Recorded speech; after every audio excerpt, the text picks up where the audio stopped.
My people are on the sea. I will place economic stability and confidence. To condemn this act and call for the immediate release of this minister in the Temple of God. Access to our money we put in the bank.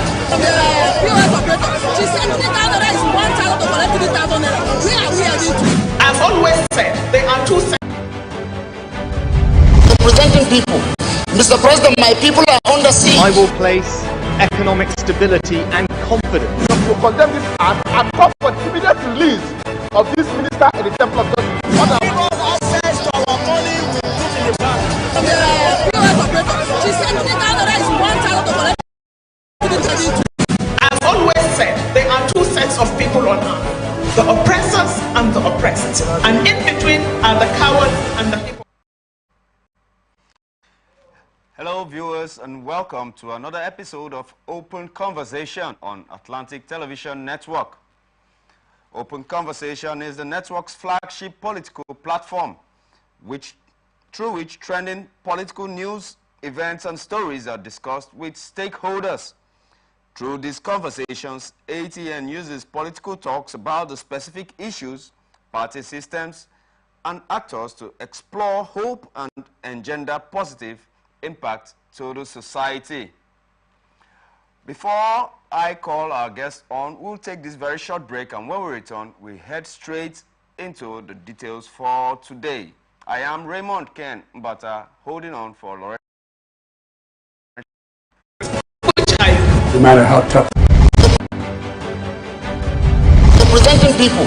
Mr. President, my people are on the sea. I will place economic stability and confidence.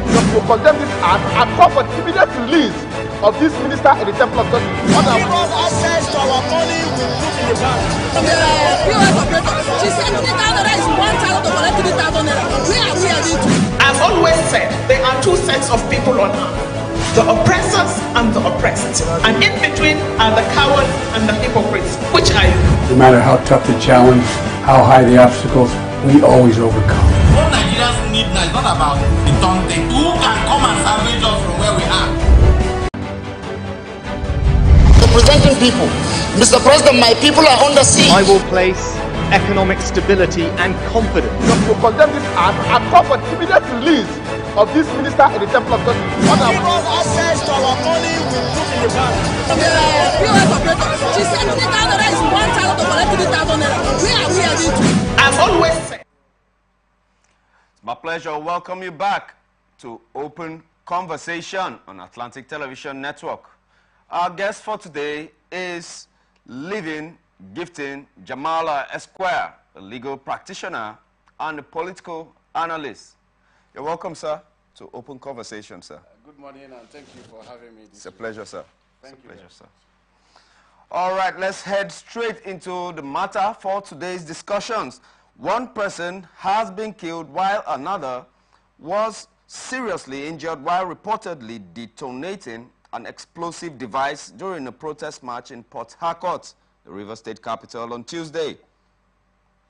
The incident occurred near the Presidential Hotel in Port Harcourt. Although the Rivers State Police Command has not issued any official statements on the incident, the protesters were believed to be supporters of the Minister of the Federal Capital Territory, Nyesom Wike. Meanwhile, the Rivers State government has called on all public and private health facilities in the state to detain any young man who reports to their facilities with a severely dismembered upper limb. The state's Commissioner for Health, Dr. Adeze Ore, made the call in a voice message sent out to media houses in Port Harcourt. Now to the issue for discussion, sir. There was purportedly a protest yesterday for supporters of the Federal Capital Territory Minister in solidarity.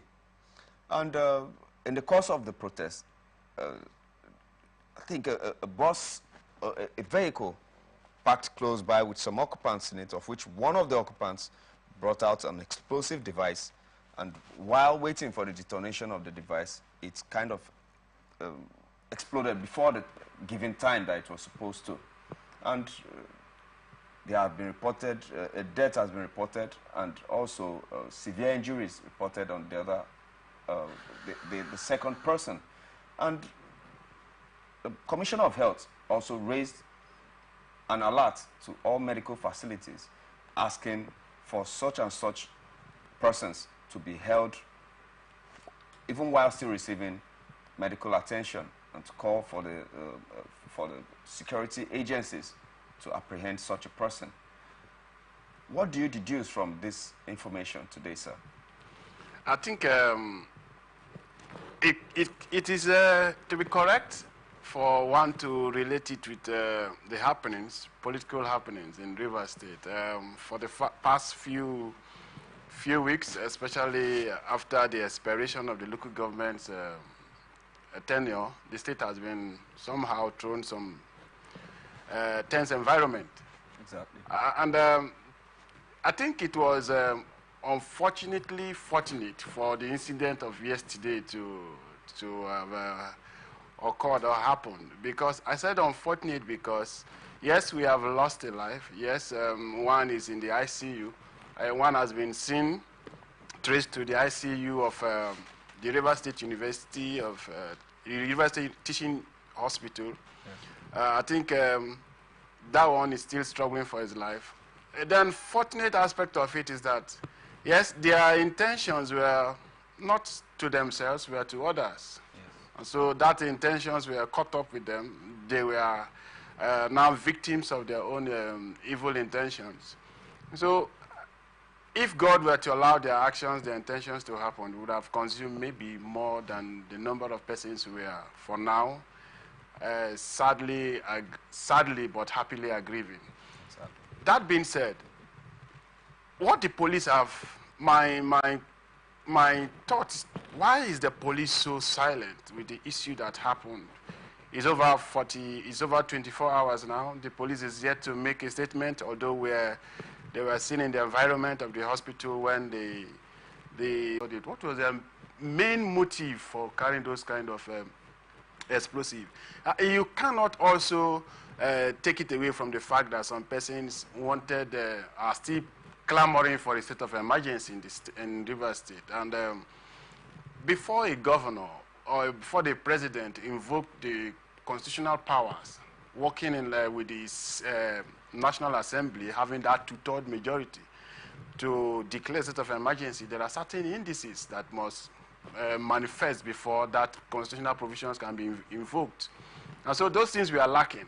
Now, the bringing up of that act of yesterday, assuming it happened in 2, 3, 4 places, and maybe, God forbid, certain lives were lost, assuming Nolgate never retrieved from their earlier announced protests against the continued actions of the police, locking them out of their offices for no just reasons, all in the guise of protecting lives and property. And then there was a clash between these two sets of persons and those with the intentions of having these things detonated. Then the state would have been maybe getting close to those who are praying for the state of emergency to be declared. So those acts were sponsored, and the police should go ahead to... Sir? Yes, sir. The action was taken against the protesters who are supporters of the Federal Capital Territory Minister, sir. Yes. Do we deduce, too, that they are for or they support the motions of the governor as against that of the minister? The protesters as of Monday and Tuesdays were those sympathetic to the FCT minister. Yes. And therefore, they will see everything wrong in the actions of the governor. I mean, the arsonists, those trying to detonate the explosive device. That is, in my earlier statement, I said some persons declared wanted and still praying for a state of emergency. So I believe this is a calculated attempt from those who are sympathetic with the FCT minister to make the state give that coloration that the state is somehow ungovernable, and therefore a declaration of a state of emergency will be justified in the circumstance. So it cannot be far from those who really truly organized the protests as of Monday, as of Tuesday. I'm also aware that the protest is intended to continue for 4 days. So maybe before or during our program, we will get feelers that somewhere either in one of the local government or even in Port Harcourt City, the protests will still ongoing, because yesterday they were everywhere. Yeah, okay, let's not preempt the investigations run by the police to get at who might be the sponsors. Yes, it is the responsibility of the police to investigate, but sometimes you do not need someone to tell your eyes that the day is fast spent and the night is approaching. I get your point, sir. But on the same note, we're trying to exhaust all possible angles to this story. Do you also think that the governor was slow in preempting that so and so could occur at the expiration of the former local government chairman? There was this debacle, as in bringing in the caretaker committee chairman and or allowing the local government chairman that their tenures were expired, pending the case at court, of which the appeal court had already said stay proceedings. The order of the appeal court was stay proceedings until judgment is given. Was it too short a time that the governor wouldn't have been able to stay proceedings of bringing in the caretaker committee to at least douse tension in the state, or was he trying to prove a point that he is still in charge of the state? Point of correction, sir, of the court below, and that is the proceedings before my Lord Honorable Justice C.N. Wale. That's still staying continuing proceedings of the matter before him. There are two different things. Now, in that particular application that the Court of Appeal refused, are granted prayers 1 to 4 and 7 and refused 6, 8 to 11. Now, the prayers granted by the court, taking us back, the prayers granted by the court were just procedural prayers. What they call in law, in the courtroom is housekeeping. Now, the prayers refused by the court were the main subject of appeal. And so the court never asked that the judgment, the interlocutory order given by N. Wale, my Lord Justice C.N. Wale, should be stayed.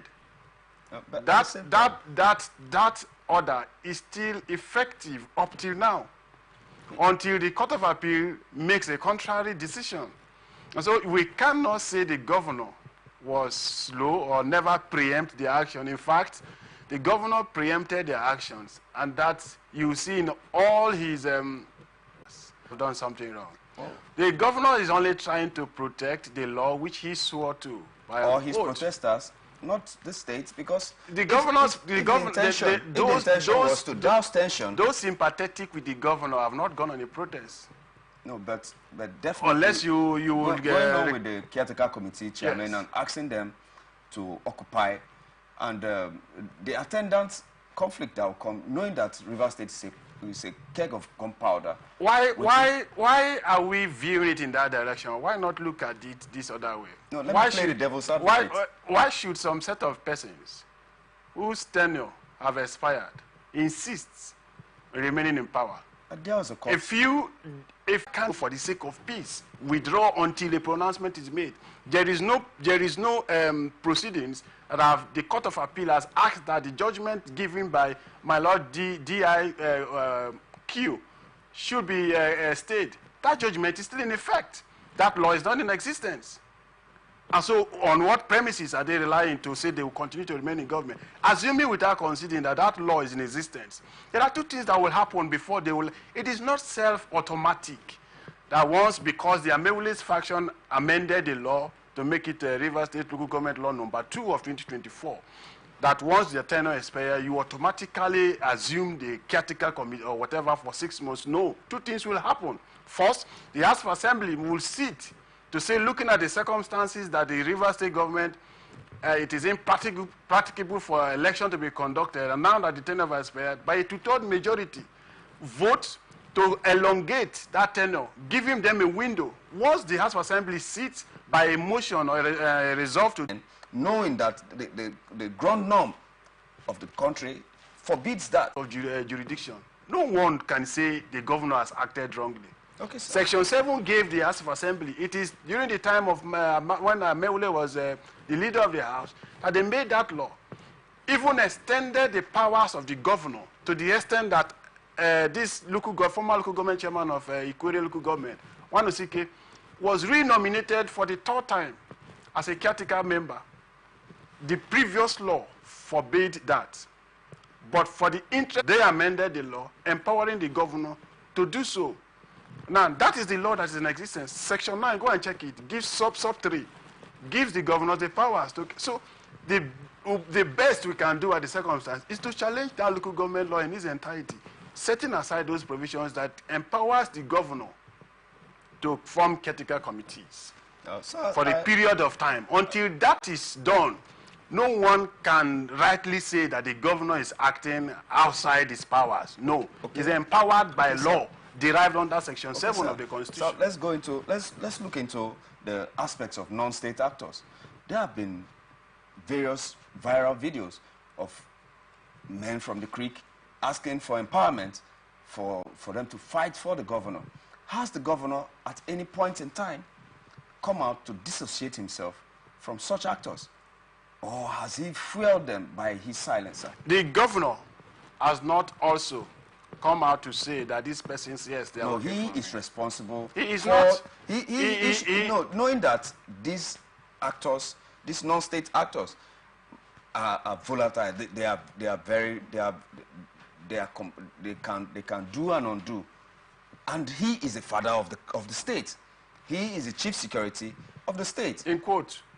No, but in quote. Yeah, but either way, he still bears the responsibility for the lives and property of every citizen. Of securing human lives and property, to investigate where there is any perceived sense of criminality. So that, and the police must be seen to be doing so professionally, unbiased, uninfluenced by external factors. So if the allegations as made by the CP of Rivers State on national television last night, declaring, because that information was only made known when he appeared on that program, declaring a particular person alleged to be supporting the governor wanted, if they feel whatever reasons that they have invited him, it is within their powers to do so. But I will not, in every occasion, he has the opportunity of addressing what is happening in Rivers State. The governor has also the powers to ask for a tit for tat. If what happened yesterday and Monday, and the governor asks for his followers to also go on a peaceful walk, and the both sides, what the crowd I saw yesterday was just a microzone of a number of persons that would support, who would come out voluntarily, not those influenced by financial gains to come out, because those I saw on the street yesterday were purely hungry men picked from the parks. Do you support the governor, even as at now, coming out to distance himself from non-state actors? He has done so. He has not, sir. He has done so, and he will continue to do. We have the facts. Please, sir. We have the facts. Please make it known. Like I said, how many of these persons who threatened hell and fire and brimstone have been arrested?